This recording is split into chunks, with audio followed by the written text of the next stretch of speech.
পড়ছি। এতটুকু বলে টর্চ জলদি নিচের পায়ে স্কেটিং শু পরাতে লাগলো। কিন্তু ওটা কিভাবে পরে বর্ষা তো সেটাই জানে না। বর্ষা বেশ হতাশ হয়ে বলল, আমি কিভাবে পড়বো এটা? প্রত্যুত্তরে শুভ্র শ্বাস ফেলে নিজেকে শুটা সুন্দর মতো পরে বর্ষাকে উদ্দেশ্য করে বলল। আমার কাছে দাও। বর্ষাও দিল। শুভ্র সযত্নে পরিয়ে দিল বর্ষাকে স্কেটিং শু। পুরোটা সময় বর্ষা শুধু দেখিয়ে গেছে শুভ্রকে। শুভ্রের পড়ানো শেষ হতে সে স্যুট দিল একটা। সাথে সাথে বর্ষা তাকালো শুভ্রের যাওয়ার পানে। কি সুন্দর 1 মিনিটে এই কাজটা করে ফেললো। কিন্তু সে কি করে স্কেটিং করবে? শুভ্র পুরো মাঠটায় একটা রাউন্ড মেরে চলে আসলো বর্ষার কাছে। তারপর বলল, দেখলে কতটা সহজ? এখন তুমি আসো, দেখবে পারবে। কিন্তু বর্ষার সাহস কুলাচ্ছে না। বর্ষা ভয়ের তো চেহারা নিয়ে বলল, আমি পারবো না, আমার ভয় লাগছে। আগে উঠে তো দাঁড়াও। শুভ্রের কথা শুনলো বর্ষা। আস্তে আস্তে সামনের বেঞ্চটাতে ধরে উঠে দাঁড়াতে লাগলো সে। কিন্তু ব্যর্থ। বর্ষা বয়ের ছুটে সোজা হয়ে দাঁড়াতেই পারছে না। বর্ষার কাজ দেখে শুভ্র এগিয়ে গেল বর্ষার কাছে। তারপর হাত ধরে আস্তে আস্তে সোজা হয়ে দাঁড়ালো। বর্ষাও দাঁড়ালো, কিন্তু তার স্কেটিং সুজুরা তাকে সায় দিল না। তার স্লিপ কেটে পড়ে যেতে নিলে সে সাথে সাথে শুভ্র বর্ষাকে নিজের দিকে টেনে ঝাপটে জড়িয়ে ধরলো বুকে। কাছাকাছি এলে দুজনে বর্ষা তাকালো শুভ্রের দিকে। তারপর বলল, আমি বলেছিলাম আমি পারবো না। প্রত্যুত্তরে শুভ্রও বলে উঠল, আমিও তো বলেছিলাম আমি আছি। আমার কোমরটা ভেঙে যাবে শুভ্র। বর্ষার কথা শুনে শান্ত দৃষ্টিতে বলল শুভ্র। কিচ্ছু হবে না, জাস্ট ট্রাই ইট। শুভ্রের কথা শুনে ভীষণ ভালো লাগা কাজ করলো বর্ষার ভিতরে। এক বুক সাহস নিয়ে বলল সে। ঠিক আছে। উত্তরে হাসে শুভ্র। তারপর আস্তে আস্তে বর্ষাকে নিজের থেকে ছাড়িয়ে সোজা করে দাঁড় করায়। বর্ষাও দাঁড়ায়। পরে যেতে নিলে শুভ্রকে ঝাপটে ধরে সে। শুভ্র ধরে এরকম পরপর দুবার হওয়ার পর তিনবারের বার সক্ষম হয়ে বর্ষা। বর্ষা দাঁড়াতেই বর্ষার হাত ধরে এগিয়ে যেতে নেয় শুভ্র। গোলাকার বৃত্তের মতো এই সরু জায়গায় গোল হয়ে ঘুরতে থাকে শুভ্র বর্ষা। বেশ লাগছে বর্ষা শুভ্রর সাথে হাত ধরে স্কেটিং করতে। মাঝে দু একবার পড়ে যেতে নেয় সে, কিন্তু শুভ্র সামলে নেয়। অতঃপর হাসাহাসি লাফালাফি আর ঘোরাঘুরি করতে করতে স্কেটিং ক্লাবে কাটলো তাদের পুরো 1 ঘন্টা। পুরো 1 ঘন্টা যেন বর্ষার স্বপ্নের মতো কাটলো। রেলিংয়ের ভিতরে একদম কর্নারের সেই বেঞ্চটাতে চুপচাপ বসে আছে বর্ষা। ঠোঁটে রয়েছে তার মিষ্টি হাসি। ভীষণ ভালো লাগা কাজ করছে তার ভিতর। এমন সময় হাতে 2 কাপ কফি নিয়ে এগিয়ে আসতে লাগলো শুভ্র। শুভ্রকে দেখেই মুচকি হাসলো বর্ষা। শুভ্র বর্ষার পাশে বসে 1 কাপ কফি এগিয়ে দিল বর্ষাকে। বর্ষাও নিল কফির কাপে এক চুমুক দিয়ে বলল সে। আপনাকে অসংখ্য ধন্যবাদ শুভ্র, আমায় এত সুন্দর একটা জায়গায় নিয়ে আসার জন্য, সাথে এত সুন্দর মুহূর্ত কাটানোর জন্য। প্রত্যুত্তরে তেমন কিছু বলল না শুভ্র, শুধু মুচকি হাসে। শুভ্র বর্ষা দুপুরে লাঞ্চ সারে একটা বড় সড়ো 5 স্টার হোটেলে। বর্তমানে গাড়ি করে আবারও কোথাও একটা যাচ্ছে তারা। ধীরে ধীরে ঠান্ডার প্রখরতা আরও বাড়ছে। রাস্তার কর্নার কর্নার জুড়ে বেশি আসছে সাদা রঙের কিছু আবরণ। বর্ষা তাকিয়ে রইল সেই রাস্তার দিকে। হাতে মোজো, পায়ে মোজো, গলায় মাফলার পরে নিয়েছে। মাত্রই মাথায় একটা টুপি পরেছে সে। ছোটবেলা থেকে ঠান্ডা জিনিসটা খুব একটা সহ্য করতে পারে না বর্ষা।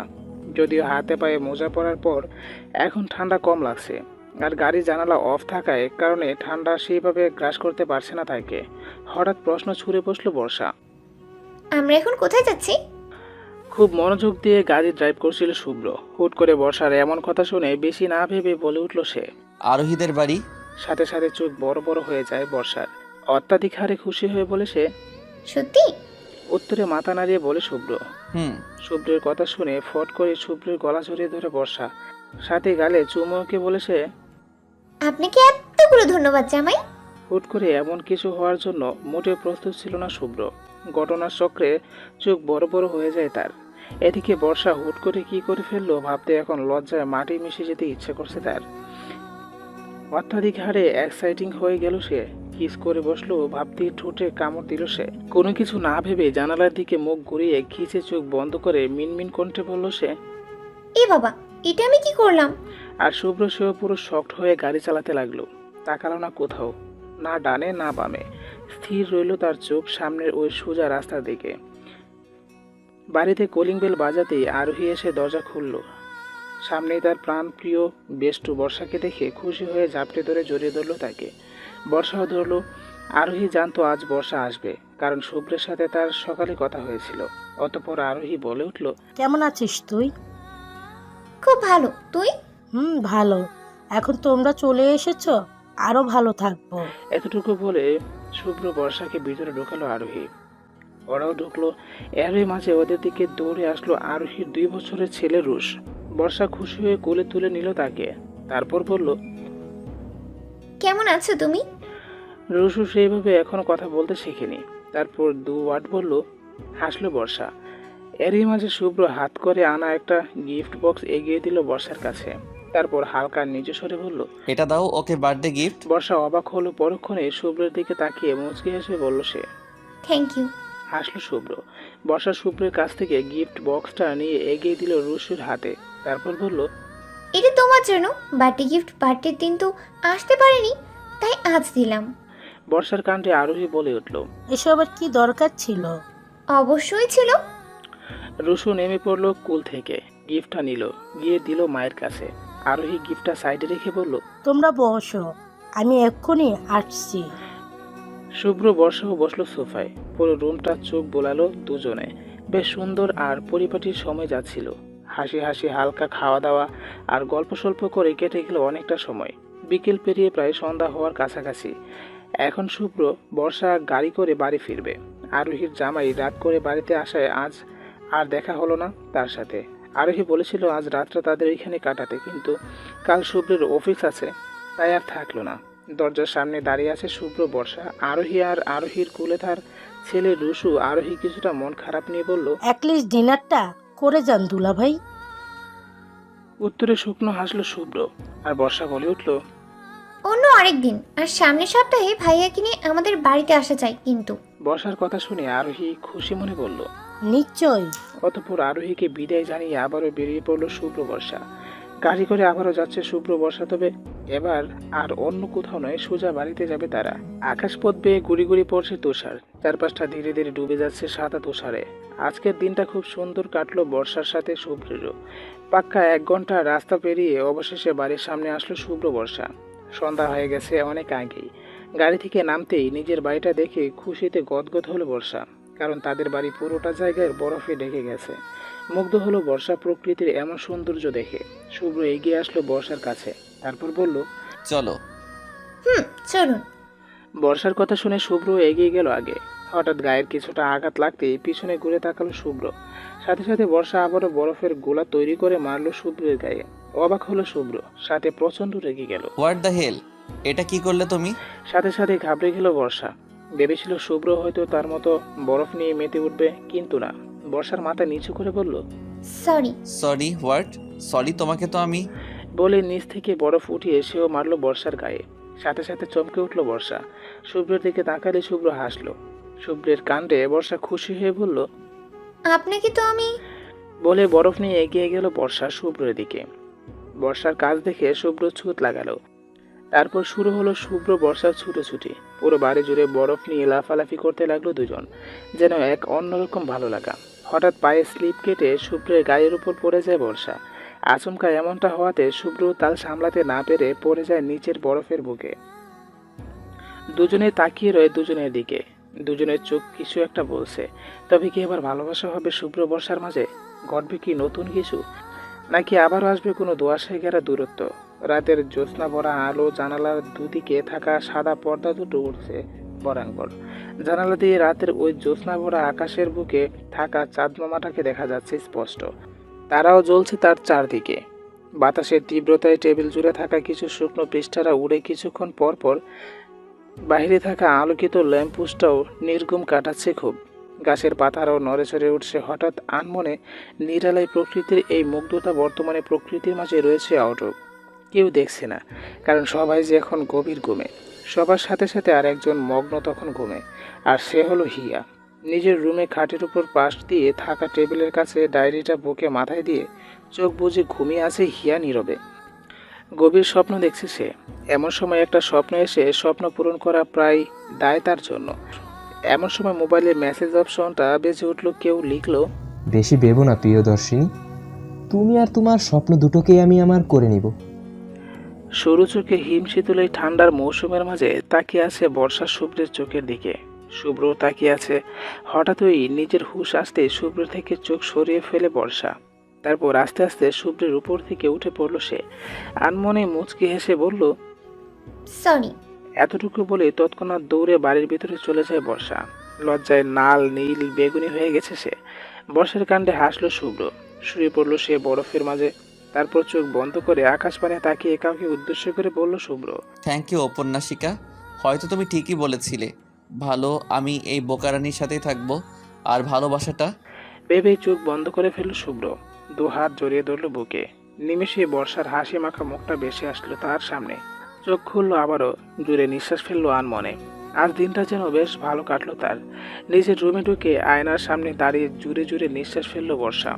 নিজের গাল দুটোকে দু হাতে আলতোভাবে চেপে ধরলো সে। পুরো গরম হয়ে গেছে লজ্জা, পুরো লাল হয়ে যাওয়ার অবস্থা তার। বর্ষা আয়নার দিকে তাকিয়ে বলে উঠল, এতটা লজ্জা পাওয়ার ও বা কি আছে? হাসলো আনমনে। মাঝপথে কেটেছে দুদিন। ঘড়ির কাঁটাটা টিক টিক করে চলছে বেশ। রাত চলছে মাঝামাঝি সময়ে। কাল শুভ্রের জন্মদিন, তাই এই রাতের বেলাতে পুরো বাড়িটা খুব সুন্দর করে সাজিয়েছে বর্ষা শুভ্রকে সারপ্রাইজ দিতে। শুভ্রের পছন্দ মতো সব খাবারই বানিয়েছে, সাথে আজ মনটা খুবই ভালো বর্ষার। বাড়ি জুড়ে গুনগুন করে গান গাইছে, সাথে নিজেকে তৈরি করছে সে। আজ মন মতো সাজবে। গায়ে বাহারি রঙের শাড়ি পরেছে সে, চুল দিয়েছে খুলে, কানে ঝুমকো, এক হাতে বাহারি রঙের চুড়ি আর অন্য হাতে ঘড়ি। চোখের কাজল, আইলাইনার, মাস্কারার সাথে ঠোঁটে লাল লিপস্টিক দিয়ে খুব সুন্দর করে নিজেকে সাজিয়েছে সে। ঘড়ির কাঁটায় তখন প্রায় রাত 11টা ছাড়িয়ে গেছে।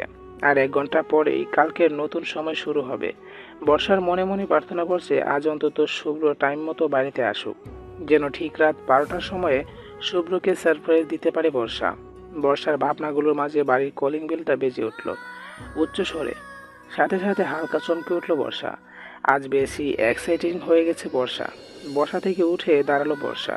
তারপর আয়নার এক পলক দেখে শাড়িটার কুচি ধরে মনে মনে দরজা খুলে যেন শুভ্রকে দেখে এমন চিন্তা ভাবনা নিয়ে আস্তে আস্তে এগিয়ে গিয়ে চলল বর্ষা। দরজা পর্যন্ত আসতে আবারও কলিং বেলটা বেজে উঠল। বর্ষা চোখ বন্ধ করে মনে মনে বলল, প্লিজ দরজার ওপাশে থাকা ব্যক্তিটি যেন শুভ্রই হয়। মনে মনে এমন প্রার্থনা করে জোরে শ্বাস ফেলে চোখ খুলে আস্তে আস্তে খুলতে লাগলো দরজা। দরজা খুলতে সত্যি সত্যি শুভ্রকে থেকে প্রচণ্ড লেভেলের খুশি হয়েছে। আর শুভ্র এত রাতে বর্ষাকে এমন সাজসজ্জায় চেহারা দেখে বেশ অবাক হয়ে বলল, এত রাতে সেজেগুজে কোথায় যাচ্ছ? আর দরজা খুলতে এত টাইম নিচ্ছিলে কেন? প্রত্যুত্তরে বর্ষা বেশি কিছু না ভেবে বলল, এমনি। এমনি এমনি দরজা খুলতে দেরি হচ্ছিল? শুভ্রের কথা শুনে হালকা খুশি ভাব নিয়ে বলল বর্ষা। ওই আর কি, আমার ভালো লাগছে দেখতে। বর্ষার কথা শুনে আবারও পিছনে ঘুরে তাকিয়ে বর্ষার দিকে তাকালো শুভ্র। আজ বেশ অন্যরকম লাগছে বর্ষাকে। শুভ্র নিজের পায়ে জুতোটা খুলতে খুলতে বলল, সুন্দর লাগছে, কিন্তু এত রাতে সেজেছ কেন? শুভ্রের কথা শুনে খুশি হয়ে বর্ষা তারপর বলে, এমনি। এটাও এমনি? ততক্ষণে শুভ্র জুতো খুলে তাকায় বাড়ির ভিতরে। বেশ পরিপাটি আর স্বাচ্ছন্দ্য লাগছে বাড়িটাকে। শুভ্র বেশ খানিকটা অবাক হয়ে বলল, আজ কি স্পেশাল কিছু আছে বর্ষা? আছে তো। বর্ষার কথা শুনে বেশ অবাক চোখে তাকায় শুভ্র বর্ষার দিকে। তারপর বলে, কি সেটা? উত্তরে এক্সাইটিং হয়ে বলল বর্ষা, আপনার জন্য একটা সারপ্রাইজ আছে শুভ্র, তাড়াতাড়ি রুমে গিয়ে ফ্রেশ হয়ে আসুন, হাতে বেশি সময় নেই। কি সারপ্রাইজ? শুভ্রের কথা শুনে দেয়ালে ঝুলে থাকা ঘড়িটার দিকে তাকিয়ে বলে বর্ষা। এত কিছু বলার সময় নেই, আগে গিয়ে ফ্রেশ হন তারপর বলবো। বলে শুভ্রকে ঠেলে ঠুলে রুমে নিয়ে ওয়াশরুমে ঢুকিয়ে দেয় বর্ষা। বর্ষার কাজে হতাশ শুভ্র, কিছু যে বলবে তারও কোনো সুযোগ দেয়নি বর্ষা। শুভ্র ওয়াশরুমে ঢুকে বলে, আগে আমায় বলবে তো আজ কি? উত্তরে ওয়াশরুমের বাইরে দাঁড়িয়ে থেকে বলে বর্ষা, বলবো বলছি তো, আগে আপনি তাড়াতাড়ি ফ্রেশ হয়ে আসুন তারপর। কিন্তু বর্ষা। প্লিজ শুভ্র, আর প্রশ্ন করবেন না। হঠাৎ শুভ্র আর কিছু বলল না। বিনিময়ে সে ওয়াশরুমের দরজা আটকালো। নিমিষেই ঘড়ির কাঁটা 11:40। রুমের মধ্যে পায়চারি করছে বর্ষা। সময় মতো সবটা করতে পারবে কিনা ভেবেই টেনশন হচ্ছে তার। এর মধ্যে টাওয়াল পরে ওয়াশরুম থেকে বের হয়ে শুভ্র। দরজা খোলার আওয়াজ পেতে পিছনে ঘুরে তাকায় বর্ষা। শুভ্রের দিকে এক পলক তাকিয়ে চটজলদি চোখ সরিয়ে ফেলে বর্ষা। তারপর বলে, বিছানার উপর আপনার জামা কাপড় রেখেছি আমি, ওগুলো পরে তাড়াতাড়ি চলে আসুন নিচে, আমি আপনার জন্য অপেক্ষা করছি শুভ্র, প্লিজ দেরি করবেন না। এতটুকু বলে তাড়াতাড়ি রুম থেকে বেরিয়ে যায় বর্ষা। বর্ষার কাজে আরো নিরাশ শুভ্র। সে বুঝতে পারছে না বর্ষা এক্স্যাক্টলি করতে কি চাইছে। অতপর বেশি ভাবলো না শুভ্র। চটজলদি বর্ষার রাখা কালো শার্ট প্যান্ট পরে নিয়ে চুল মুছতে মুছতে দরজা খুলে বের হলো শুভ্র। ঘড়ির কাঁটা 11:50। এবার বেশ টেনশন হচ্ছে বর্ষার। শুভ্র এখনো কেন আসছে না? টাইম মতো না হলে কি করে হবে এসব? এরই মাঝে শুভ্র নিচে নেমে এলো। শুভ্রকে দেখে খুশি হয় বর্ষা। চট জলদি এগিয়ে যায় শুভ্রের কাছে। তারপর ওর হাত ধরে বলল বর্ষা। আপনি চলে এসেছেন? আর একটু আগে আসতে পারলে না? যাই হোক, চলুন আমার সাথে। এ বলে শুভ্রের হাত ধরে টেনে নিয়ে যেতে থাকে বর্ষা। বর্ষার কাছে শুভ্রের বিস্ময়কর ভরা কণ্ঠ নিয়ে বলল, আমায় কোথায় নিয়ে যাচ্ছ বর্ষা? আমি কিন্তু তোমার কাজকর্ম কিছু বুঝতে পারছি না। আপনাকে কিছু বুঝতে হবে না, আপনি শুধু চলুন আমার সাথে। বলে নিজের হাতের ঘড়ির দিকে তাকাতে তাকাতে চলে যায় বর্ষা ছাদের উদ্দেশ্যে। হাতে আর মাত্র 4 মিনিট আছে। বর্ষা এমন উত্তেজিত হওয়া ভাব দেখে বেশ বিস্মিত হয় শুভ্র, তবে কিছু বলে না, কারণ সে বুঝতে পেরেছে এখন কিছু বললে বর্ষা কিছু বলবে না তাকে। বর্ষা চটজলদি শুভ্রকে নিয়ে এসে দাঁড় করায় ছাদে। খুব বেশি উঁচুতে নয়, ছাদটা অল্প কিছু সিঁড়ি পার হয়ে ছাদ। শুভ্র বেশ বিস্মিত হয়ে তাকায় ছাদের পুরোটা ছাদটায় অন্ধকারে টুইটুম্বর।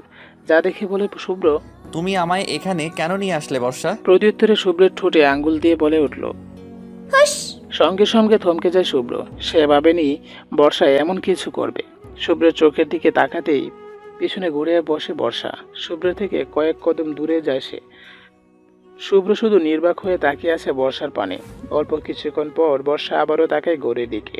তারপর জুড়ে নিঃশ্বাস ফেলে শুভ্রর দিকে তাকাতে তাকাতে আর পিছন যেতে বলে, 5, 4, 3। বর্ষার কাজে আরো অবাক হয়ে তাকিয়ে রয় বর্ষার পানে। এরই মাঝে বর্ষা মুখে হাসি নিয়ে পিছনে যেতে যেতে দুহাত অপসারিত করে জুড়ে চেঁচিয়ে বলে উঠল। 2, 1, 0। হ্যাপি বার্থডে শুভ্র! সঙ্গে সঙ্গে পুরো ছাদ আলোয় ভরে যায়। আকাশপথে বেরিয়ে চলে উঠল আলোরা। আতশবাজিটা জ্বলে উঠে তৎক্ষণাৎ। সাথে আকাশপথে বড় বড় ইংরেজি অক্ষরে লেখা ওঠে হ্যাপি বার্থডে শুভ্র। পুরো ছাদটায় লাইটিং করার সাথে লাভের বেলুন দিয়ে সাজানো। মাঝখানে একটা টেবিল, তার উপর ক্যান্ডেল দিয়ে সাজানো। তার মাঝে মুখে একগাল হাসি নিয়ে দাঁড়িয়ে আছে বর্ষা। শুভ্র জাস্ট হা হয়ে তাকিয়ে আছে পুরো জায়গাটার দিকে। সে তো ভুলেই গিয়েছিল আজ তার জন্মদিন। শুভ্র জাস্ট নির্বাক চোখে তাকিয়ে রয় বর্ষার মুখের দিকে। সে ভাবেনি বর্ষা তাকে এমন কোনো সারপ্রাইজ দিবে। শুভ্র একটু একটু করে এগিয়ে যায় বর্ষার প্রাণে। বর্ষার মুখে মিষ্টি হাসি নিয়ে তাকিয়ে রয় শুভ্রের দিকে। পরিশেষে টাইম টু টাইম সবটা করতে পারে সে। বর্ষা শুভ্রের দিকে এগিয়ে এসে বলে, হ্যাপি বার্থডে জামাই, শুভ জন্মদিন। শুভ্র খুশি হয়, ভীষণ খুশি হয়। হুট করে জড়িয়ে ধরে সে বর্ষাকে। তারপর বলে, থ্যাংক ইউ। শুভ্রর কাজে প্রথমত চমকে উঠল, পরক্ষণেই নিজেকে সামলে নেয় বর্ষা। কিছু বলে না, শুধু মুচকি হাসে। আলোকিত ছাদ, লাইটিং করা দেয়াল, বেলুনে ভর্তি আশপাশ, সাথে রঙিন করে সাজানো এই টেবিলের পাশে দাঁড়িয়ে আছে শুভ্র বর্ষা। তাদের সামনে রয়েছে বিশাল বড় একটা কেক, যেটা নিজ হাতে তৈরি করেছে বর্ষা। হঠাৎ টেবিলের নিচ থেকে একটা গিফট বক্স বের করে মুচকি হেসে এগিয়ে দিল বর্ষা শুভ্রের দিকে। তারপর বলল, এটা আপনার জন্য, অনেক খুঁজে বের করেছি, দেখে নিবেন তো পরে, স্পেশাল কিছু আছে আপনার জন্য। শুভ্র নেয় বক্সটা। খুলতে নিলে বলে বর্ষা, এখন খোলা লাগবে না, আপনি পরে দেখে নিন। অবাক হয় শুভ্র, তবে বেশি না ভেবে বলে, ঠিক আছে। অতঃপর কেক কাটে দুজনে। সাথে খুব সুন্দরভাবে সেলিব্রেট করে শুভ্রের জন্মদিন। হালকা শীত শীত ভাব, চারপাশে আকাশটা জলজল করছে খুব। সাথে সাথে জলজল করছে শুভ্রর বর্ষার মুখ। এবার তবে ভালোবাসাটা হয়েই যাবে। আচমকা শুভ্রের গালে কেক লাগিয়ে দেয় বর্ষা। বর্ষার এমন কাজে চমকে যায় শুভ্র। পরক্ষণে খুশি হয়ে সেও লাগিয়ে দিতে নেয় বর্ষাকে। শুভ্রর কাছে চোট লাগায় বর্ষা। তারপর শুরু হয় দুজনের মাঝে ছুটাছুটি। খুশিরা আজ উড়ছে আকাশ বেয়ে, ছুটছে হিম শীতল মেশানো পাহাড়ের মাছ দিয়ে। ভালোবাসা জড়িয়ে আছে আজ ধূসর রঙের মাঠ জুড়ে। ছুটছে জোড়া দুই পাখি নিজেদের অজান্তেই, ভালোবাসার রঙিন পাখনা দিয়ে। তবে কি দোসরটা নিববে আজ শ্রাবণের পথ দিয়ে? অজানা আনমনে কথাগুলো লিখল হিয়া ডায়েরির পৃষ্ঠা জুড়ে। খোলা জমিনের মাঝে উঁচু এক গাছের নিচে বসে আছে হিয়া। চারপাশে দিয়ে ধেই ধেই করে আসছে বাতাস। বাতাসে হিয়ার চুল উঠছে। হঠাৎ হঠাৎ আনমনে অনায়াসে মাথার উপর দিয়ে আচমকা উড়ে গেল বিশাল এক প্লেন। হিয়া তাকালো সেদিকে। আনমনে হাসলো নিজের অজান্তে। মাথার উপর থাকা গাছের পাতা ছিঁড়ে এসে পড়লো তার গায়ে। হিয়া তাকালো সেই গা ঘেঁষা পড়ে যাওয়া শুকনো পাতার দিকে। তারপর আনমনে গালে হাত দিয়ে বলল, ভালোবাসা সত্যি খুব সুন্দর, তাই না মিষ্টি পাতা? মুচকি হাসলো নীরবে। গালে হাত দিয়ে তাকাতে হিয়া আকাশের পানে। গুদুলি বিকেল তখন। আকাশটা বেশ সুন্দর আজ। বিশাল সবুজে ঘেরা মাঠের মাঝখানে একটা সুন্দর সবুজ ঘেরা গাছের নিচে বসেছিল হিয়া। আজ হুট করে বাড়ি থেকে বেরিয়ে এখানে এসে বসে আছে সে, কিন্তু এখন থেকে যেতে হবে, অনেকটা দেরি হয়ে গেছে। হিয়া দাঁড়ালো তৎক্ষণাৎ, হাতে থাকা ডায়েরিটা সাথে ব্যাগটা নিয়ে এগিয়ে যেতে লাগলো সে। হঠাৎ ডায়েরির ভিতর থেকে নিচে পড়লো একটা ছেঁড়া পৃষ্ঠা, যেখানে লেখা ছিল ধূসর শ্রাবণ। বাতাসের তীব্র ছোঁয়ায় হুট করে কোথাও একটা উড়ে গেল সেটা। কেউ দেখলো না, হয়তো কেউ দেখবেও না। মিলিয়ে যাবে আজ সবুজের মাঝে ঘাসের বুকে ছিঁড়ে অজানা কোনো পথে, অবহেলায় অবহেলিত আকাঙ্ক্ষা নিয়ে। রাত একটার কাছাকাছি আলোকিত ছাদ জড়িয়ে ছিটিয়ে থাকা বেলুন, সাথে ঝলমলে আকাশের মাঝে পাশাপাশি দুটো রঙিন চেয়ারে বসে আছে শুভ্র আর বর্ষা। আকাশ দেখছে তারা। কিছুক্ষণ আগেই লাফালাফি করে এখানে এসে বসেছে দুজন। হালকা শীত শীত ভাব, যদিও ধীরে ধীরে শীতের প্রখরটা আরো চওড়া হচ্ছে। বর্ষা গুটিসুটি মেরে বসে আছে, চুপচাপ কিছু বলছে না। আর শুভ্র হঠাৎ আকাশপথে তাকিয়ে বলে উঠল, আমাকে এত সুন্দর সারপ্রাইজ দেওয়ার জন্য অসংখ্য ধন্যবাদ তোমায় বর্ষা। প্রতিউত্তরে মুচকি হেসে বলল বর্ষা। Mention not. বর্ষার কথা শুনে শুভ্র তাকায় বর্ষার মুখের দিকে, তারপর বলে, জানো তো, জীবনটা কখন কোন দিক দিয়ে কোথায় চলে যাবে বোঝা যায় না।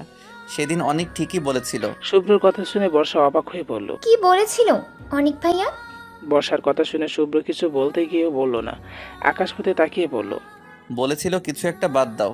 শুভ্রের কথার প্রত্যুত্তরে আজ জোর করে নিয়ে বর্ষা হঠাৎই কিছু একটা ভেবে বলে উঠল বর্ষা। আপনাকে একটা প্রশ্ন করব শুভ্র। অনেকদিন যাবৎ ভাবছি করব, কিন্তু করে উঠতে পারছি না। আজ করব কি? উত্তরে কিছুক্ষণ চুপ থেকে বলল শুভ্র, করো। আপনি রাগ করবেন না তো? প্রশ্ন উল্টাপাল্টা না হলে রাগ করব কেন? ঠিক আছে, বলছি তাহলে। হুম। প্রত্যুত্তরে জুড়ে নিঃশ্বাস ফেলে বলল বর্ষা, আপনি তো বিয়ের দিন চলে গিয়েছিলেন শুভ্র, তাহলে হুট করে ফিরে এলেন কেন? কি এমন ঘটেছিল যার কারণে আপনি ফিরে এলেন? বর্ষার কথা শুনে বিস্মিত হলো শুভ্র। চোখের সামনে ভেসে আসলো একটা ছোট্ট অ্যাক্সিডেন্টের ঘটনা। এয়ারপোর্টের ঠিক সামনেই তার গাড়ির সাথে ধাক্কা লেগেছিল কারো। বর বেশে হতভম্ব হয়ে গাড়ি থেকে নেমেছিল শুভ্র। শুভ্র আর কিচ্ছু ভাবে না। এরই মাঝে আবারও প্রশ্ন করলো বর্ষা, কি হলো? কথা বলছেন না কেন? বলুন না, কি হয়েছিল সেদিন? শুভ্র চুপ রইল। বলবে কি বলবে না ভেবে কনফিউজ সে। শুভ্রকে এবারও চুপচাপ থাকতে দেখে হতাশ বর্ষা। হয়তো এমন কিছু হয়েছিল যেটা শুভ্র চাইছে না বর্ষাকে বলতে। বর্ষা আর জোর করলো না, শীতল জোড়া কণ্ঠ নিয়ে বলল উঠল, আপনি যখন বলতে চাইছেন না, তখন আমি জোর করব না শুভ্র। যাই হোক, বাদ দিন, অনেক রাত হয়ে গেছে, শীতও করছে খুব। চলুন ভিতরে যাই। এতটুকু বলে বসা থেকে উঠে দাঁড়ালো বর্ষা। শাড়ির আঁচলটা ঠিক করে অগ্রসর হতে লাগলো রুমের দিকে। বর্ষাকে যেতে দেখে শুভ্র বেশি কিছু না ভেবে হাত ধরে বসলো বর্ষা। শুভ্রের কাছে অবাক চোখে তাকায় বর্ষা শুভ্র দেখে। কিছু বলবে তার আগে শুভ্র নীরব চোখে তাকায় বর্ষার দিকে, তারপর বলে, তুমি শুনতে চাও সেদিন কি হয়েছিল? কেন আমি ফিরে এসেছিলাম জানতে চাও তুমি? প্রত্যুত্তরে মাথা নাড়ায় বর্ষা। বসে পড়ে আবারও রকিং চেয়ারে, তারপর বলে, চাই তো, বলবেন আমায়? অবশ্যই বলবো। শুভ্রের কথা শুনে বেশ আগ্রহ নিয়ে বলে বর্ষা। তাহলে বলুন। শুভ্র কিছু বলবে এরই মাঝে উচ্চস্বরে ফোনটা বেজে উঠল শুভ্রের।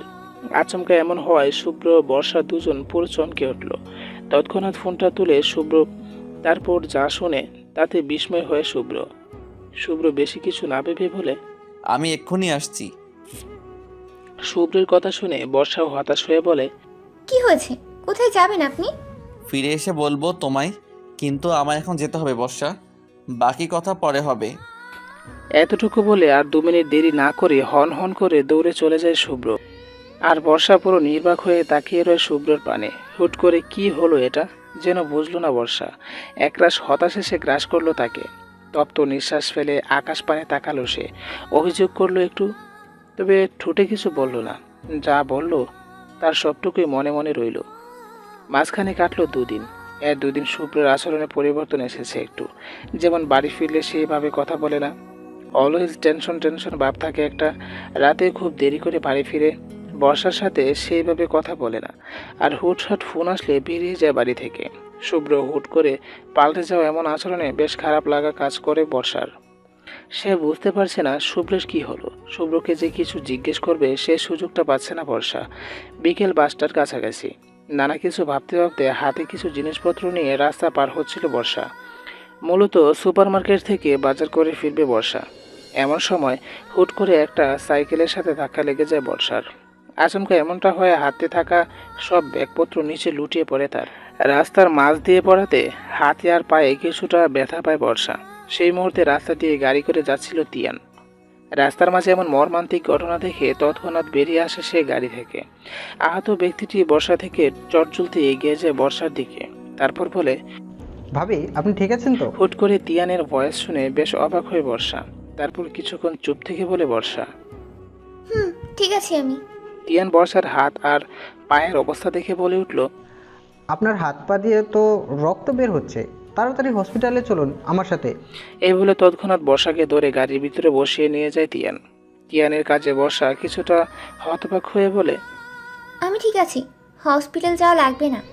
লাগবে না মানে? কতটা কেটে গেছে দেখছেন? শুভ্র কোথায়? উনি তো অফিসে গেছে। কিন্তু আজ তো অফিসও।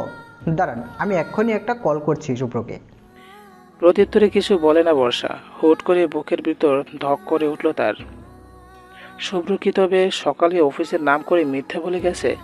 কিন্তু শুভ্র তাকে মিথ্যা বলবে কেন? আর ভাবতে পারছে না বর্ষা। কেমন যেন লাগছে তার। এদিকে তিয়ান শুভ্রকে লাগাতার কল করে, কোনো লাভ হচ্ছে না। রিং বাজতেছে ঠিকই, কিন্তু শুভ্র ফোন তুলছে না। শেষমেশ বিরক্ত হয়ে বলল তিয়ান, এতবার কল করছি, রিং হচ্ছে, কিন্তু শুভ্র ধরছে না কেন? এ বলে গাড়ির স্পিড বাড়িয়ে দিল তিয়ান। হয়তো উনি বিজি আছে, আর ফোন করার দরকার নেই। আপনি আমায় বাড়ি নিয়ে চলুন প্লিজ। বাড়ি? আগে হসপিটালে যেতে হবে। বর্ষা হতাশা ভরা চোখ নিয়ে তাকিয়ে রইল বাইরে। হাতে পায়ে যন্ত্রণা হচ্ছে তার। তার সাথে বুকের ভিতর অজানা এক অস্থিরতা কাজ করছে শুভ্রকে নিয়ে। ভয় হচ্ছে বর্ষা, ভীষণ ভয়। কিন্তু সেই ভয়টা আসলে কিসের সেটা যেন সে বুঝতে পারছে না বর্ষা। হসপিটালের একজন ডাক্তারের রুমে বসে আছে বর্ষা। হাতে পায়ে ব্যান্ডেজ করে দিচ্ছে ডাক্তার। আর তার পাশেই দাঁড়িয়ে আছে তিয়ান। হঠাৎই ডাক্তার বলে উঠল, কি করে হলো এসব? সাইকেলের সাথে ধাক্কা লেগে। হাঁটার সময় দেখে হাঁটবেন না? আসলে বুঝতে পারিনি, রাস্তা পার হচ্ছিলাম, কখন যে সাইকেলটা আসলো খেয়াল করিনি। বুঝেছি। এই বলে বর্ষা হাতে পায়ে ব্যান্ডেজ করে দিয়ে কিছু ওষুধের নাম খাতায় লিখলো। লিখতে লিখতে বলল ডাক্তার, কিছু ওষুধের নাম লিখে দিচ্ছি, সময় মতো খেলে 2 দিনের মধ্যেই ঠিক হয়ে যাবেন। উত্তরে তিয়ান বলে উঠল, এমনিতে টেনশনের কোনো কারণ নেই তো ডক্টর? না, তেমন কোনো ব্যাপার নেই। ডাক্তারের কথা শুনে তপ্ত নিঃশ্বাস ফেলে বলল তিয়ান, যাক, ভালো হয়েছে।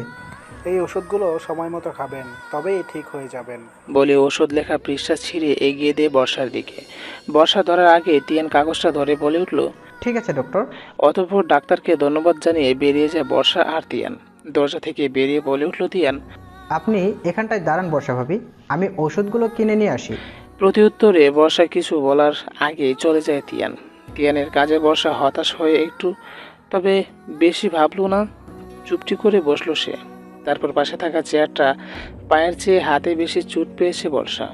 খুঁড়িয়ে খুঁড়িয়ে হাঁটতে পারলে হাত নাড়াতে প্রচণ্ড কষ্ট হচ্ছে বর্ষার। হঠাৎ ফোনটা বেজে উঠল বর্ষার। উপরে মায়ের নাম্বার দেখে খুশি মনে ফোনটা তুলে আস্তে আস্তে এগিয়ে যায় সামনে। নিজের অবস্থার কথাটা পুরোপুরি চেপে গিয়ে বলল সে, হ্যালো মা, কেমন আছো তুমি? মেয়ের কথা শুনে অপর প্রান্তে কান্না ভেজা গলায় বলে উঠল বর্ষার মা। তোকে ছাড়া কেমনে ভালো থাকি বল? কতদিন হয়ে গেল তোকে দেখি না। প্রতি উত্তরে কি বলবে বুঝতে পারছে না বর্ষা। হঠাৎ বর্ষা তার থেকে কিছুটা দূরে শুভ্রের মতো কাউকে দেখলো। বর্ষার বেশ কৌতূহলী এগিয়ে গেল সামনে। সত্যি সত্যি শুভ্রকে দেখে বেশ অবাক হয়ে পিছনে তার। শুভ্র হসপিটালে কি করছে? কেবিন নাম্বার 412-তে হাতে কিছু খাবারের প্যাকেট নিয়ে ঢুকে পড়ে শুভ্র। শুভ্রের কাজে বর্ষাও মাকে পরে কথা বলবে বলে এমনটা বলে ফোনটা কেটে গিয়ে যায় সামনে। তারপর যা দেখলো তাতে তার পায়ের নিচ থেকে মাটি সরে যাওয়ার উপক্রম। কারণ শুভ্র একটা মেয়েকে নিজ হাতে খাইয়ে দিচ্ছে। বর্ষা মেয়েটাকে চেনে না, এর আগে দেখেনি। এর আগে যখন শুভ্রের বন্ধুরা এসেছিল তখন এই মেয়েটাকে দেখেনি। তাহলে এই মেয়েটাকে শুভ্র তাহলে অফিসের নাম করে মিথ্যা বলে এখানে এসেছে, কিন্তু কেন? হুট করে মেয়েটা জড়িয়ে ধরল শুভ্রকে। শুভ্র তেমন কিছু না বলে মাথায় হাত বুলিয়ে দিল মেয়েটির। এদিকে শুভ্রদের এমন কাণ্ড দেখে বুকের মাঝে ছেদ করে উঠল বর্ষার। চোখের কোণায় এসে ভর করেছে নোনা পানি। তাহলে কি শুভ্র এই কারণে বিয়ে করতে চাইছিল না? কিন্তু আর ভাবল না বর্ষা। মাথা ভনভন করছে তার, সব কিছু যেন শূন্য মনে হচ্ছে তার। তাহলে সে যেভাবে ভয় পেয়েছিল তাই হলো। এমন সময় সেখানে উপস্থিত হলো তিয়ান। বর্ষাকে দাঁড়িয়ে থাকতে দেখে বলল সে, বর্ষা ভাবি, আপনি ওখানে কি করছেন? সাথে সাথে চমকে উঠল বর্ষা। দরজা দিয়ে ভিতরে এক পলক তাকালো সে। এদিকে হুট করে তিয়ানের গলার সাথে বর্ষার নাম শুনে চমকে উঠল শুভ্র। তৎক্ষণাৎ সামনে মেয়েটিকে নিজে থেকে ছাড়িয়ে উঠে দাঁড়ালো সে। দরজা খুলে সত্যি সত্যি বর্ষা আর তিয়ানকে দেখে অবাক হয়ে বলল সে। বর্ষা, সঙ্গে সঙ্গে পিছনে ঘুরে তাকালো বর্ষা। চোখ ছলছল করছে তার। তিয়ান শুভ্রকে দেখে বেশ অবাক হয়ে বলল, তুই এখানে? না মানে শুভ্রর কিছু বলার আগেই বর্ষা বলে উঠল। কিছু বলতে হবে না আমায়। এইটুকু বলে তিয়ানকে উদ্দেশ্য করে বলল বর্ষা। আমায় একটু বাড়ি দিয়ে যাবেন তিয়ান? আমার শরীরটা ভালো লাগছে না। কিন্তু বর্ষা, কোনো কিন্তু নয়, আপনি না পারলে আমি একাই চলে যাচ্ছি। বলে আস্তে আস্তে এগিয়ে যেতে লাগলো বর্ষা। বর্ষার হাতের পায়ের অবস্থা দেখে বলল শুভ্র, কি হয়েছে ওর? আর বলিস না, রাস্তায় একটা সাইকেলের সাথে ধাক্কা লেগে অ্যাক্সিডেন্ট করেছে। ওহ ভাগ্যিস, আমি তখন সেই রাস্তা দিয়ে যাচ্ছিলাম। তোকে তো কতবার ফোন করলাম, তুই তো ধরলি না। প্রত্যুত্তরে শুভ্র কিছু বলবে তার আগে বর্ষা বলে উঠল, আপনি আমায় নিয়ে যাবেন তিয়ান, নাকি আমি একাই চলে যাব? শুভ্র বুঝতে পেরেছে বর্ষা তাকে আর নীলিমাকে দেখে ফেলেছে। অতঃপর শুভ্র কিছু বলার সুযোগ না দিয়েই বেরিয়ে গেল তিয়ান আর বর্ষা। আর শুভ্র নির্বিকার হয়ে বর্ষার যাওয়ার পানে তাকিয়ে থেকে বলল, তুমি আমায় ভুল বুঝলে বর্ষা। নির্গুম রাতে হিয়াদের বাড়ি থেকে কয়েক কদম দূরে গাড়িতে বসেছিল নির্মল। এমন সময় হুট করেই কোথা থেকে যেন হিয়া দৌড়ে এসে জড়িয়ে ধরল তাকে। আকস্মিকতায় হিয়ার এমন কাণ্ড চোখ বড় বড় হয়ে যায় নির্মলের। তৎক্ষণাৎ অবাক হয়ে বলল সে, কি হলো তোমার? বিস্মিত ভরা চেহারা নিয়ে তাকিয়ে আছে নির্মল হিয়ার দিকে। সে ভাবেনি এই মুহূর্তে হুট করে কোথা থেকে হিয়া এসে তাকে জড়িয়ে ধরবে। নির্মল বেশ অবাক হয়েই আবারও প্রশ্ন করে বসলো হিয়াকে। বলল, কি হয়েছে তোমার? এবারও নিশ্চুপ হিয়া। হিয়াকে চুপ থাকতে দেখে আবারও বলে উঠল নির্মল। কি হলো, তুমি কথা বলছো না কেন? প্রতি উত্তরে নির্মলের দিকে নিশ্চুপে তাকিয়ে থাকে হিয়া। যা দেখে বলে নির্মল। তুমি না বললে আমি বুঝবো কি করে? নির্মলের কথা শুনে হিয়া হতাশা ভরা কণ্ঠ নিয়ে বলল, আপনি আমায় কখনো ছেড়ে যাবেন না তো নির্মল? এবার নির্মল সত্যি হতবাক। এই নির্ঘুম রাতে হুট করে হিয়ার এমন অদ্ভুত কথা শুনে যেন সত্যি নির্বিকার নির্মল। নির্মল বিস্ময় ভরা কণ্ঠ নিয়ে বলল, তুমি এত রাতে এই কথাটা বলার জন্য এখানে এসেছো হিয়া? আপনি আমার প্রশ্নের উত্তরটা দিন প্লিজ। কি উত্তর দিব? এটা কোনো প্রশ্ন হলো? বিরক্ত হলো হিয়া। এই লোকটা সোজা কথাটা সোজাভাবে বলতে পারে না কেন? হিয়া কিছুটা বিরক্তির স্বর নিয়েই বলল, আপনাকে যে প্রশ্নটা করেছি তার হ্যাঁ বা না বলতে পারছেন না কেন? নির্মল চুপ রইল, কিছু বলল না। নির্মলকে চুপ থাকতে দেখে বেশ নির্বিকার স্বর নিয়ে বলল হিয়া, কি হলো, আপনি কথা বলছেন না কেন? হিয়ার কথা শুনে শীতল দৃষ্টিতে তাকালো নির্মল হিয়ার দিকে। তারপর ওর দুগাল চেপে ধরে শীতল কণ্ঠে বলল, কি হয়েছে তোমার? নির্মলের কাজে হিয়া ছলছল চোখে নির্মলের দিকে তাকিয়ে বলল, আপনি আমায় ছাড়া অন্য কোনো মেয়েকে কখনো ভালোবেসে ফেলবেন না তো নির্মল? হতাশ নির্মল। এই মেয়ের নির্ঘাত মাথা খারাপ হয়ে গেছে, না হলে কী সব ভুলভাল বকছে। নির্মল হতাশা ভরা চেহারা নিয়েই বলল, তোমার কি মাথা খারাপ হয়ে গেছে হিয়া? কি সব উল্টোপাল্টা বকছো? আপনি আমার কথার সরাসরি জবাব কেন দিচ্ছেন না বলুন? না আমায় ছাড়া অন্য কোনো মেয়েকে কখনো ভালোবাসবেন না? এবার নির্মল কিছু একটা ভেবে বলে উঠল, ভালোবাসলেই বা কি? তুমি তো আমায় ভালোবাসো না। নির্মলের কথা শুনে বুকটা ছ্যাদ করে উঠল হিয়ার। ফট করেই আবারও শক্ত করে জড়িয়ে ধরল সে নির্মলকে। তারপর কান্না ভেজা কণ্ঠ নিয়ে বলল, এভাবে বলবেন না। আর কে বলেছে আমি আপনায় ভালোবাসি না? আমিও আপনায় ভালোবাসি নির্মল। বলতে বলতেই কেঁদে ফেলে হিয়া। হিয়ার কাণ্ডে যেন চোখ বেরিয়ে আসার উপক্রম নির্মলের। চটজলদি হিয়াকে নিজের থেকে ছাড়িয়ে ওর চোখের দিকে তাকিয়ে বলল, আরে তুমি কাঁদছো কেন? আমি তো মজা করে বলছিলাম। এমন মজা কখনো করবেন না নির্মল। আমার ভীষণ কষ্ট হচ্ছে। কেন হচ্ছে জানি না, কিন্তু কষ্ট হচ্ছে। বুক ছিঁড়ে কান্না পাচ্ছে। বলেই কাঁদতে লাগলো হিয়া। হিয়ার কাণ্ডে নির্মল বিস্মিত। তৎক্ষণাৎ হিয়াকে বুকে জড়িয়ে ধরে বলল নির্মল, ঠিক আছে ঠিক আছে, আর কাঁদতে হবে না। আমি তোমাকে ছাড়া অন্য কাউকে ভালোবাসবো না। আর এখন তুমিও তো আমায় ভালোবাসো বললে, তাহলে বিয়েটা করে ফেলি। নির্মলের কথা শুনে হিয়া কান্না ভেজা কণ্ঠ নিয়ে বলল, আপনি আমি বিয়ে করব কেন? যা বাবা, এখনই তো বললে তুমি আমায় ভালোবাসো, তাহলে বিয়ে করবে না কেন? ভালোবাসি বলেছি, বিয়ে করব এমনটা তো বলিনি। হতভাগ নির্মল খানিকটা বিরক্ত নিয়ে বলল সে। বিয়ে না করলে আমিও অন্য মেয়েকে ভালোবেসে ফেলবো, তারপর কাঁদলেও আমাকে পাবে না। নির্মলের এবারের কথা শুনে আরও উচ্চস্বরে কেঁদে উঠল হিয়া। হিয়ার কাণ্ডে আশেপাশে তাকালো নির্মল। এত রাতে হিয়ার এমন পাগলামি দেখে সত্যি নিরাশ নির্মল। নির্মল হিয়ার মুখ চেপে ধরে বলল, এত জোরে কাঁদছো কেন? আশেপাশে লোকজনকে কি জানাতে চাইছো আমরা এখানে আসি? হিয়া শুনল, থেমে গেল নিরালায়। হিয়াকে থামতে দেখে নির্মল মুখ থেকে হাত সরিয়ে বলল, একদম কাঁদবে না। আর কখন থেকে উল্টো পাল্টা বকে চলেছো? তুমি জানো না এই নির্মল হেয়া ব্যতীত অন্য কাউকে চায় না? তাই চুপ থাকো। আর হ্যাঁ, তুমিও চাও বা না চাও, খুব শীঘ্রই আমরা বিয়ে করছি। হিয়া ধমকালো। সত্যি তো, এতক্ষণ যাবৎ কিসব পাগলামি করলো সে? মাথার তারগুলো বোধহয় সত্যিই ছিঁড়ে গিয়েছে তার। ছি ছি, নিশ্চয়ই রাতের বেলা তাকে ভূতে ধরেছিল। হিয়াকে চুপ থাকতে দেখে আবারও বলে উঠল নির্মল, কি হলো, কিছু বলছো না কেন? প্রতি উত্তরে নির্বিকার হয়ে বলল হিয়া, কে বলবো? কিছু বলতে হবে না, শুধু এটা বলো আজ রাতে কি এখানে থাকার পরিকল্পনা করছো? বাড়ি যাবে না, নাকি আমাকে ছাড়া আর থাকতে পারছো না? বলেই হেসে ফেলে নির্মল। নির্মলের হাসিতেই চোখ আটকে যায় হিয়ার। লোকটা কি সুন্দর হাসে। হিয়াকে নিজের দিকে তাকিয়ে থাকতে দেখে নিজের হাসি থামিয়ে বলল নির্মল। কি দেখছো? নির্মলের কথা শুনে হিয়া আনমনেই বলে উঠল, আপনাকে। সঙ্গে সঙ্গেই চমকালো নির্মল। মুচকি হাসল নীরবে। দূরত্ব কমিয়ে কাছাকাছি হলো দুজন। নির্মল হিয়ার কানের কাছে মুখ নিয়ে শীতল ভেজা কণ্ঠ নিয়ে বলল, তুমি যে আমাতে বড় আসক্ত হয়ে গেছো তা কি তুমি জানো?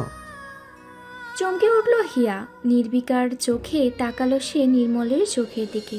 হিয়া তাকাতেই আবারও বলে উঠল নির্মল, এত প্রেমে পড়ো না প্রিয়দর্শিনী, পরে কিন্তু বিপদে পড়ে যাবে। প্রতিবার নির্মলের এমন শীতল ভেজা কথা শুনে চুপ থাকলেও এবার আর চুপ থাকলো না হিয়া। আনমনেই বলে উঠল সে, আপনি পড়েছেন কি বিপদে? হাসলো নির্মল, তারপর বলল, পড়েছি বলেই না তোমায় সাবধান করছি। আবারও থেমে গেল হিয়া। এই লোকটার সাথে কথা বলে কোনো কালেই পেরে ওঠেনি হিয়া। আজও তার ব্যতিক্রম কিছুই হলো না। থেমে গেল হিয়া, আর কিছুই বলল না। এমনিতেই নিজের পাগলিমিতে নিজেই লজ্জিত আজ। আকাশটা কালো, মেঘ জমেছে অল্প। যদিও সময়টা বিকেল পেরিয়ে সন্ধ্যার কাছাকাছি, চারপাশে শীতল ভেজা বাতাস বইছে খুব। গাছের পাতারাও নড়ে চড়ে উঠছে বারংবার। এসবের ভিড়েই বেলকনিতে চুপচাপ দাঁড়িয়ে আছে বর্ষা। নির্বিকার সে। চোখের পানি শুকিয়ে গেছে অনেক আগেই। বুকের ভেতর দগদগ করছে, সাথে চিনচিনে ব্যথা অনুভব হচ্ছে খুব। বর্ষ কল্পনাও করতে পারেনি শুভ্রতাকে ঠকাবে। অবশ্য ঠকাবে বললে ভুল হবে, সুব্রত কোনোদিন তাকে ভালোই বাসেনি। বিয়ের আগেই তো ডিভোর্স নিয়ে কথা বলেছিল। এবার বর্ষা বুঝতে পেরেছে শুভ্র কেন বিয়েটা করতে চায়নি। শুভ্র তাকে ঠকায়নি, সুব্রত এই বিয়েটাই করতেই চায়নি। তাহলে শুভ্র কী করে ঠকালো? পরিবারের চাপে পড়ে তাকে বিয়ে করতে বাধ্য হয়েছে এক প্রকার বলা যায়। এই মুহূর্তে বর্ষার মনে হচ্ছে শুভ্র সেদিন ফিরে না আসলেই ভালো হতো। কিন্তু সেদিন তো শুভ্র চলে যাওয়াতে বড্ড অভিমান হয়েছিল তার বেলা। বর্ষা ভাবল, অনেক কিছুই ভাবল। মাথার ভিতরে হাজার হাজার কথা যেন কিলবিল করছে তার। শুভ্র তাকে ঠকায়নি, শুভ্রের দোষ দিলে একদমই ভুল হবে। তার কোনো রাইট নেই শুভ্রকে কিছু বলার। সব গল্পই যে বিয়ের পরে তার স্বামী তার স্ত্রীকে ভালোবাসবে এমনটা নাও হতে পারে। দুদিন আগেও শুভ্রের আচরণে মনে হয়েছিল বর্ষার শুভ্র হয়তো নিজের অজান্তেই ভালোবেসে ফেলেছে তাকে। কিন্তু না, তার ধারণা ভুল ছিল। শুভ্র কোনো কালেই তাকে ভালোবাসেনি, হয়তো কোনো দিন ভালোবাসবেও না। এমন সময় সেখানে দৌড়ে আসলো শুভ্র। বর্ষার দিকে এগিয়ে এসে হতভম্ব গলায় বলল সে। বর্ষা। সাথে সাথেই ছলো ছলো চোখে পিছনে ঘুরে তাকালো বর্ষা। বর্ষাকে তাকাতে দেখে শুভ্র বলে উঠল, তুমি যা দেখেছো। আর কিছু বলার আগেই হাত দেখিয়ে থামিয়ে দেয় বর্ষা শুভ্রকে। তারপর বলে, আমি কি আপনাকে কিছু বলেছি শুভ্র? তাহলে কৈফিয়ত কেন দিচ্ছেন? কিন্তু বর্ষা। আপনার কোনো দোষ নেই শুভ্র, সব দোষ আমার। আর তার থেকেও বড় কথা, আমি হলাম আপনার জীবনের উটকো ঝামেলা। আমার জন্য আপনি কতবার আঘাত পেয়েছেন বলুন তো? তুমি আমায় ভুল বুঝছো বর্ষা। ভুল ঠিক জানি না, আমার এখন ভালো লাগছে না, আমি রুমে গেলাম। এতটুকু বলেই চলে যেতে নেয় বর্ষা। বর্ষাকে যেতে দেখে শুভ্র হাত ধরে বসে বর্ষার। তারপরে বলে, আমার কথাটা তো শুনবে একবার। আপনাকে কিছু বলতে হবে না শুভ্র। তুমি আবারও আমায় ভুল বুঝছো বর্ষা। আমার কথাগুলো শুনলে আমি জানি তুমি বুঝবে আমায়, তাই প্লিজ একবার আমার কথাটা শোনো। শুভ্রের কথা শুনল এবার। নির্বিকার স্বরেই বলল সে। ঠিক আছে, বলুন তবে। আসলে বর্ষা হয়েছে কি। শুভ্র আর কিছু বলার আগেই সশব্দে ফোনটা বেজে উঠল তার। সঙ্গে সঙ্গেই চমকে উঠল শুভ্র। তৎক্ষণাৎ ফোনটা হাতে নিল সে। হসপিটাল থেকেই ফোন এসেছে। শুভ্র একবার বর্ষা তো একবার ফোনটার দিকে তাকাচ্ছে। বর্ষা বুঝলো বিষয়টা। নিজের হাতটা শুভ্রের থেকে ছাড়িয়ে বলল, আমরা পরে কথা বলবো। এতটুকু বলে তৎক্ষণাৎ জায়গা ত্যাগ করলো সে। আর শুভ্র পুরো হতাশ হয়ে দাঁড়িয়ে রইল কিছুক্ষণ। এরই মাঝে ফোনটা কেটে আবারও বেজে উঠল। শুভ্র নির্বিকার হয়েই ফোনটা তুলে বলল, আসছি আমি। মাঝপথে কেটে যায় কয়েকটা দিন। এই কয়েকটা দিনেই শুভ্র বর্ষার দূরত্ব বেড়ে গেছে আরও। কারোর সাথেই কথা হয় না তেমন। শুভ্র অনেকবার অনেক কিছু বলতে চেয়েও বলতে পারে না, যার দরুন দূরত্ব যেন আগের চেয়েও বেশি বেড়ে গেছে তাদের মাঝে। পরিস্থিতি এমন যে শুভ্র চাইলেও কিছু করতে পারছে না। এয়ারপোর্টে নিজের ব্যাগপত্র নিয়ে দাঁড়িয়ে আছে বর্ষা। আজ বাংলাদেশ যাবে সে। এখানে থাকলে দম বন্ধ হয়ে মারা পড়বে। শুভ্রকে দেখলেও ভীষণ কষ্ট হয় তার। আর বাড়ি থেকে খবর এসেছে দাদুর শরীরটাও নাকি ঠিক নেই। তাই অনেক ভেবে সিদ্ধান্ত নিল বাংলাদেশ যাবে বর্ষা। তারপর শুভ্রকে মুক্তি দিয়ে দিবে। এভাবে তো আর চলতে দেয়া যায় না। নানা কিছু ভেবে তপ্ত নিঃশ্বাস ফেলে ঢুকে পড়ল বর্ষা এয়ারপোর্টের ভিতরে। গাড়ি থেকে বাড়ির উদ্দেশ্যে যাচ্ছে শুভ্র। মনটা আজ ভীষণ ফুরফুরে লাগছে তার। অবশেষে নিজের ঝামেলা মিটিয়ে বেরিয়ে আসতে পেরেছে সে। শুভ্র ভেবেই নিয়েছে আজই বর্ষাকে সব কিছু বলে তাদের দূরত্ব হটিয়ে তার মনের কথা বলবে বর্ষাকে। অনেক হয়েছে, আর নয়। নানা কিছু ভেবে ফোনটা হাতে নিল শুভ্র। তারপর মেসেজ লিখল বর্ষাকে, আমি আসছি। তোমাকে আমার মনের সব কথা আজই বলবো বোকারানি। হসপিটালের মেয়েটা কে ছিল, কেন আমি বিয়ের দিন ফিরে এসেছিলাম, কেন তোমায় বিয়ে করেছি, সব বলবো আমি। অনেক হয়েছে দূরত্ব, আর নয়। এবার সব শেষ করার সময় এসেছে। অপেক্ষায় থেকো, আমি আসছি। বলেই মেসেজটা পাঠিয়ে দিল শুভ্র বর্ষার নাম্বারে। অন্যদিকে মেসেজ এসেছে ঠিকই, কিন্তু সেটা দেখার আগেই নিজের মোবাইলটা অফ করে ব্যাগে ভরে নিল বর্ষা। তারপর এগিয়ে গেল সে নিজের গন্তব্যের দিকে। হতভম্ব হয়ে দাঁড়িয়ে আছে শুভ্র তার আর বর্ষার রুমের বিছানার পাশ দিয়ে। সে ভাবতেও পারেনি শেষ মুহূর্তে এসে এমন কিছু ঘটবে। বর্ষা চলে যাবে, তাও তাকে কিছু না জানিয়ে। কয়েক মুহূর্ত আগেই বাড়ি এসে রুমে ঢুকে শুভ্র বর্ষার নাম নিয়ে ডাকে অনেকবার, কিন্তু বর্ষার কোনো সাড়া শব্দ না পেয়ে বুকটা কেমন যেন করে ওঠে তার। পুরো বাড়ি জুড়ে খুঁজে বর্ষাকে, কিন্তু পায় না। পরক্ষণেই টেবিলের উপরে একটা চিঠি লেখা দেখে পড়ে সেটা। সেখানে লেখা ছিল, প্রিয় শুভ্র, আমি জানি এভাবে হুট করে আপনি কিছু না বলে চলে যাওয়াটা হয়তো আমার উচিত হয়নি, কিন্তু বিশ্বাস করুন আমি আর পারছি না। আপনার আমার দূরত্ব যেন দিলে দিলে শেষ করে দিচ্ছে আমায়। তাই নিজেকে বাঁচাতে আর আপনাকে মুক্তি দিতে চলে যাচ্ছি আমি। ভালো থাকবেন। আর হ্যাঁ, ভয় পাওয়ার কিছু নেই। আমি বাড়িতে কাউকে কিচ্ছু বলবো না। আপনার কোনো দোষ নেই। আপনি তো বিয়ের আগেই ডিভোর্স দিয়েছিলেন। আমার আফসোস একটাই, আপনি বিয়ের আগে সব কথাগুলো বলেননি আমায়। শুধু বলেছিলেন আমায় আপনার পছন্দ নয়। যাই হোক, ভালো থাকবেন। শুনেছি দাদু নাকি খুব অসুস্থ, যার জন্য বিয়েটা করেছিলাম সেই মানুষটাই অসুস্থ হয়েছে আবার। তবে আজ একটা কথা আপনাকে না বললেই নয়। আপনাকে বিয়ে করার কারণ শুধু একটা ছিল না, দাদুর অসুস্থতা। আসলে আমি সেই ছোটবেলা থেকেই ভালোবাসতাম। আপনাকে নিয়ে হাজার স্বপ্ন বুনেছি আমি। সেদিন আপনাকে যে বার্থডে সারপ্রাইজ দিয়েছিলাম সেটাও আমার একটা স্বপ্ন ছিল বলতে পারেন। যাই হোক, আপাতত এই কথাগুলো বড্ড অর্থহীন, জানানোর ইচ্ছে ছিল না তেমন, কিন্তু কেন যেন আজ বলতে ইচ্ছে হলো, তাই বলেই দিলাম খুব করে। তবে ভাববেন না এই ভালোবাসার দোহাই দিয়ে আপনার জীবনে কোনো ঝামেলা করব না আমি। ভালো থাকবেন আপনি আপনার মতো, আর আমি আমার মতো। এই কয়েকদিনের দূরত্বে আমি এত কিছু বুঝে গেছি, জোর করে ভালোবাসা হয় না। আমি আপনার জীবনে কোনো ঝামেলা মাত্র। তাই আমি সিদ্ধান্ত নিয়েছি খুব শীঘ্রই আপনাকে সেই ঝামেলা থেকে মুক্তি করে দেব। ইতি, আপনার অপ্রিয় একজন মানুষ, বর্ষা। পুরো চিঠিটা পড়ে পুরোই নিস্তব্ধ শুভ্র। আনমনেই বলে উঠল, তুমি আমার অপ্রিয় নও বর্ষা, প্রিয় কেউ। তপ্ত নিঃশ্বাস ফেলল শুভ্র। বড্ড খারাপ লাগা কাজ করছে তার ভেতর। কেন সে আগেই কিছু বলল না বর্ষাকে? ধপ করে নিচে বসে পড়ল শুভ্র। মাথা ভনভন করছে তার। এখন কি করবে সে? কিভাবে বোঝাবে বর্ষাকে? একসময় অপ্রিয় ছিল সে, কিন্তু এখন অনেক আপন প্রিয় কেউ। মাথা ভনভন করছে শুভ্রের। হঠাৎই শুভ্রের চোখ গেল খাটের ঠিক কর্নারের দিকে। বর্ষা দেওয়া সেই গিফট বক্সটা পড়ে আছে সেখানেই। তালে তালে এই কয়েকদিনে দেখা হয়নি সেটা। শুভ্র চটপট এগিয়ে যায় সেটার দিকে। নিচে বসেই খুলে দেখল গিফট বক্সটা।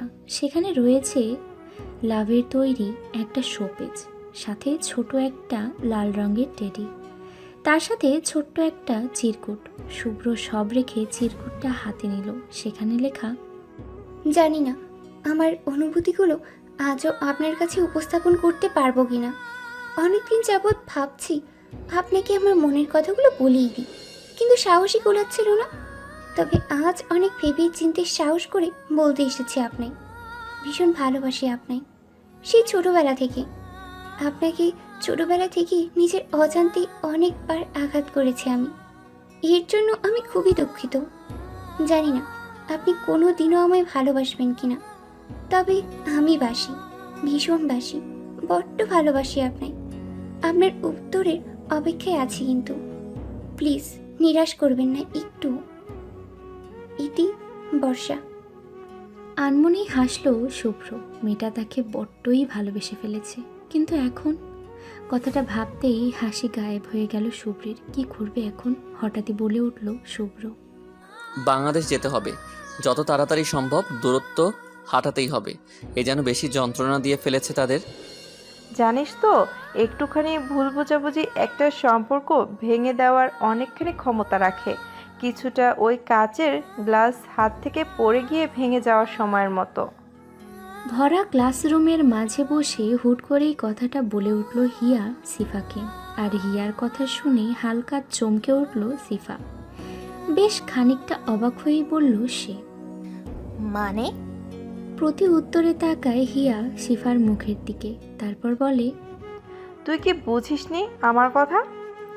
বুঝিনি এমনটা নয়, আসলে তুই কিসের ভিডিওর কথা বললি সেটাই ভাবছি। বেশি ভেবে কাজ নেই বুঝলি।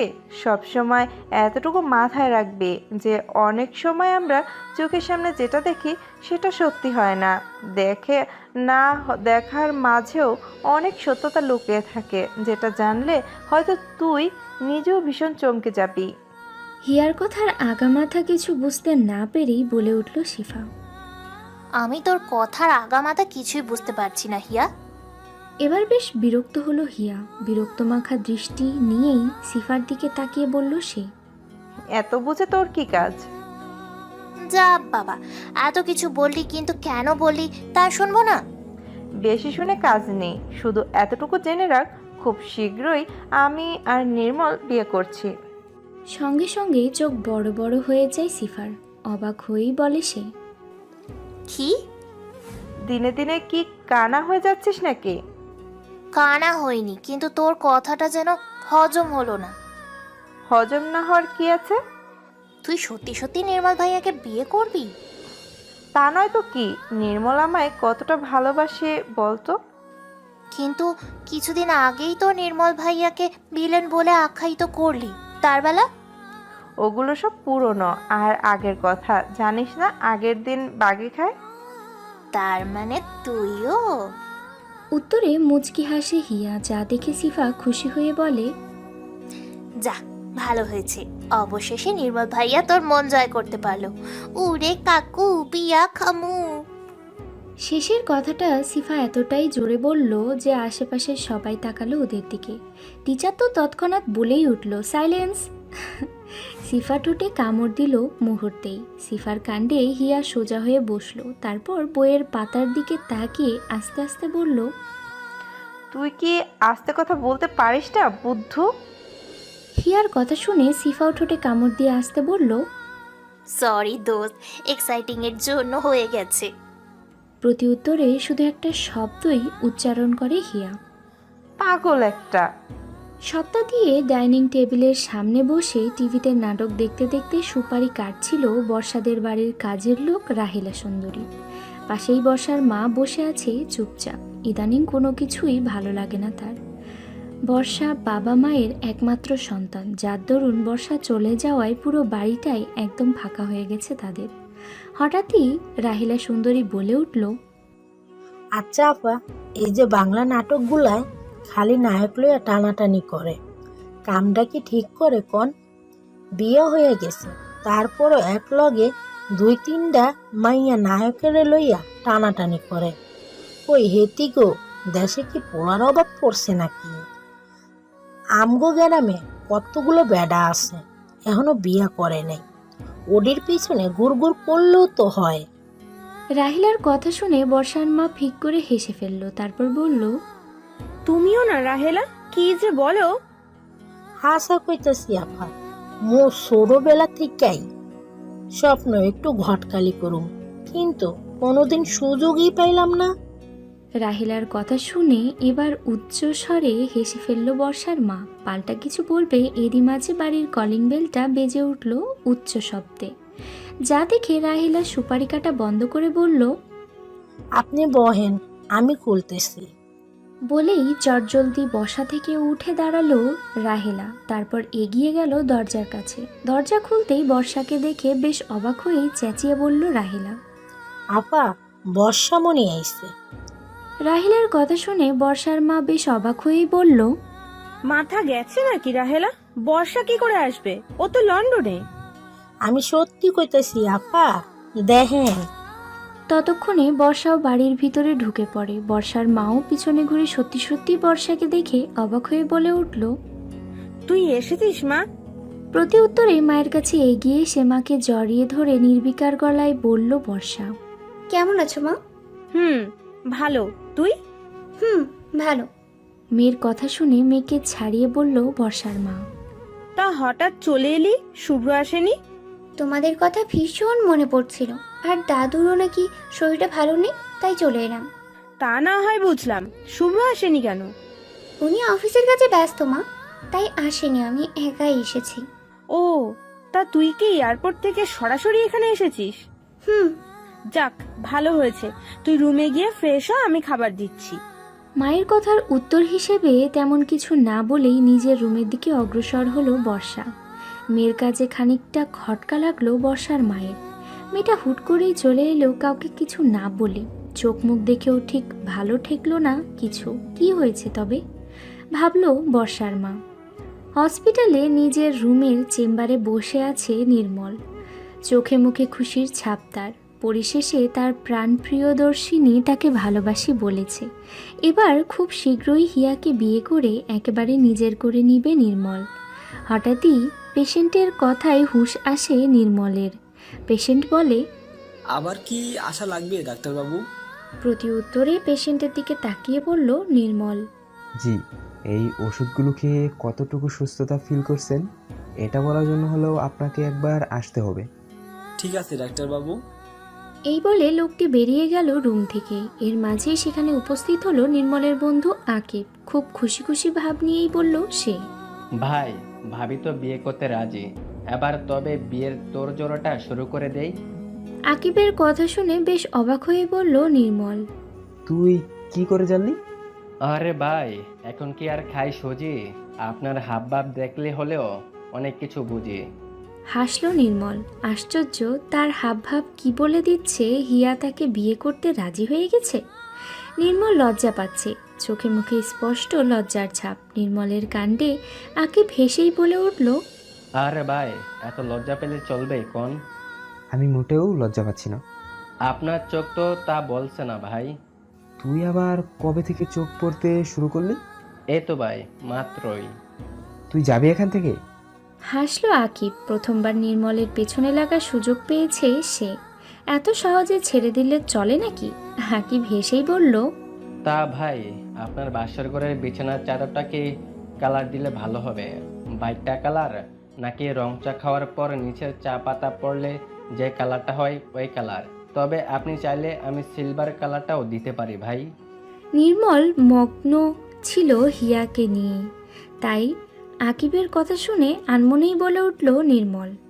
বাইকটা কালারে দিস। পরক্ষণে কি বলল সেটা ভাবতেই চোখ বড় বড় করে বলল নির্মল। কি করলি তুই? সঙ্গে সঙ্গে উচ্চ স্বরে হেসে ফেলল আকিব। আকিবের হাসি দেখে তেড়ে আসলো নির্মল। তারপরে বলল, মজা নিচ্ছিস আমার সাথে? তোরে তো আমি। সাথে সাথেই আকিব হাসতে হাসতে দৌড়ে বেরিয়ে গেল রুম থেকে। আকিব যেতেই থেমে গিয়ে বসে পড়ল নির্মল।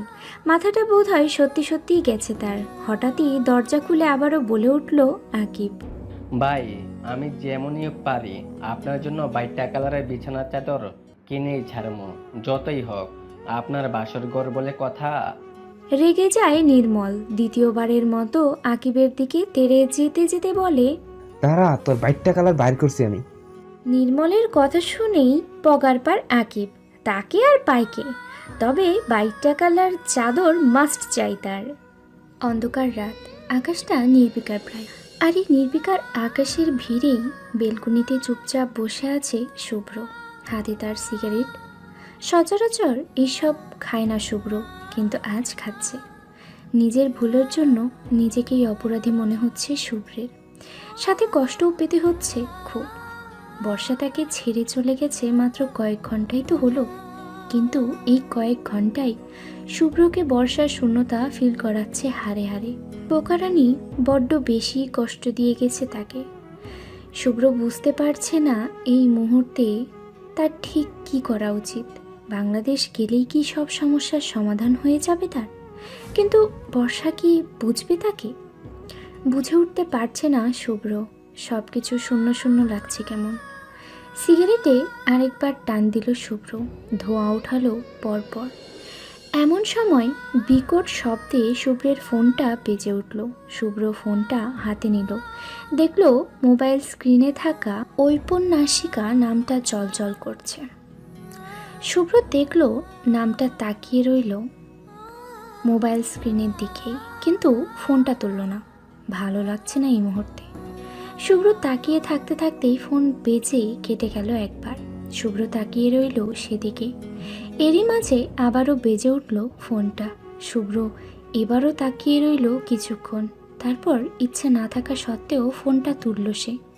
তারপর নীরব কণ্ঠে বলল, হ্যালো। সাথে সাথেই অপর প্রান্তের মেয়েটি বলে উঠল, কি মিস্টার হিরো, হিরোইন ছেড়ে চলে গেছে বলে দেবদাস হয়ে বসে আছেন নাকি?